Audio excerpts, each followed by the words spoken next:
Hiya, it's Jamie from Blue Lagoon Softwash. We've just been called out by a roofer to have a look at this job. Basically, the lady has been into a loft space next to the dormer to get her Christmas decorations out this month, and what she's found is the felt which is underneath the tiles, which acts as the safety net in case you have a broken tile.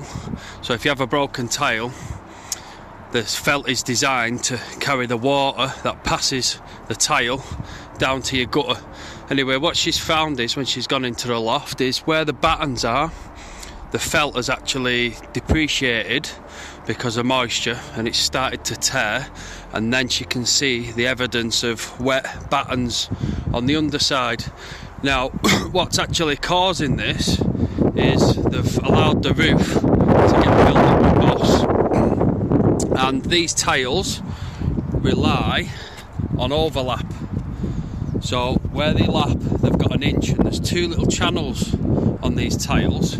So water runs down the gap in between the joints of the tile, and if that gets built up with moss, what happens is it starts to well up and tracks across. Now, these tiles have up to maybe about a 70 to 80 mil lap, so as water's running down there, if it gets welled up at the bottom, it ends up overflowing. And as you can see, where the tiles are lapping everywhere, it's actually overflowing.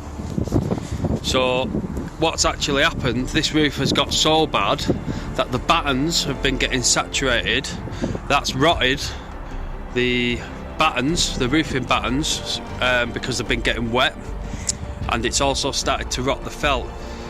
So it's got to a stage where, I mean, even my advice on this roof, it could be cleaned and it could be soft washed, but when the battens are starting to go rotten on the underside, it certainly means that it's probably going to need a little bit more work than just to clean this roof.